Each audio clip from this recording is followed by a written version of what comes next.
കടന്നുപോയിക്കൊണ്ടിരിക്കുന്ന വലിയൊരു പ്രതിസന്ധിയുണ്ട്. ഈ രാജ്യത്തെയും അതിൻ്റെ ജനങ്ങളെയും അതിൻ്റെ ഭരണഘടനയെ തന്നെ വർഗീയ ഫാസിസ്റ്റ് ശക്തികൾ പിടിമുറുക്കിക്കൊണ്ടിരിക്കുന്ന ഈ കാലഘട്ടത്തിൽ അതിനെതിരായുള്ള ചെറുത്തുനിൽപ്പ് നടത്തിക്കൊണ്ടിരിക്കുന്ന ഇടതുപക്ഷം, ആ ഇടതുപക്ഷത്തിൻ്റെ ഒരു പ്രധാനപ്പെട്ട ഒരു നേതാവിനെയാണ് രാജ്യത്തിന് ഇടതുപക്ഷത്തിന് ഒക്കെ നഷ്ടമായിരിക്കുന്നത്. അത് വലിയൊരു നഷ്ടം. CPIMലെ ഓരോ സഖാക്കളോടുമൊപ്പം അവരുടെ കുടുംബങ്ങളോടൊപ്പം അതോടൊപ്പം ഇടതുപക്ഷത്തിൻ്റെ ഓരോ സഖാക്കളോടുമൊപ്പം ആ ദുഃഖത്തിൽ ഞാനും ആ ദുഃഖം എനിക്കും കൂടി ഉള്ളതാണ്. അപ്പോൾ ഇത് വലിയ നഷ്ടം.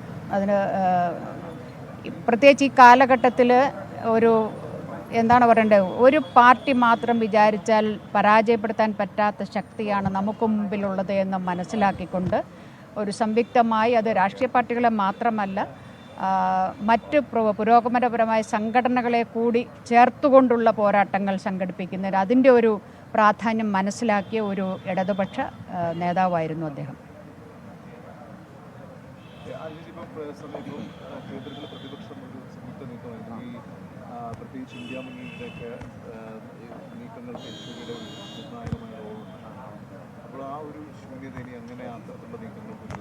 തീർച്ചയായിട്ടും അതാണ് ഞാൻ പറഞ്ഞത്. അത്തരത്തിലുള്ളൊരു ഇന്നത്തെ കാലഘട്ടം നമുക്ക് മുന്നിൽ വെക്കുന്ന വെല്ലുവിളിയെ എങ്ങനെ നേരിടുമെന്നുള്ളതിനെക്കുറിച്ച് വളരെ വ്യക്തമായ കാഴ്ചപ്പാടുള്ള നേതാക്കളിൽ ഒരാളായിരുന്നു അദ്ദേഹം. അതുകൊണ്ട് തന്നെ അത്തരം പോരാട്ടങ്ങൾ സംഘടിപ്പിക്കുന്നതിൽ, അത്തരം പോരാട്ടങ്ങളോട് മുൻനിരയിൽ നിൽക്കുന്നതിന് എപ്പോഴും അദ്ദേഹം മുൻനിരയിലുണ്ടായിരുന്നു എന്നുള്ളതാണ്. തീർച്ചയായിട്ടും ഇതിനെ മറികടക്കേണ്ടതുണ്ട്.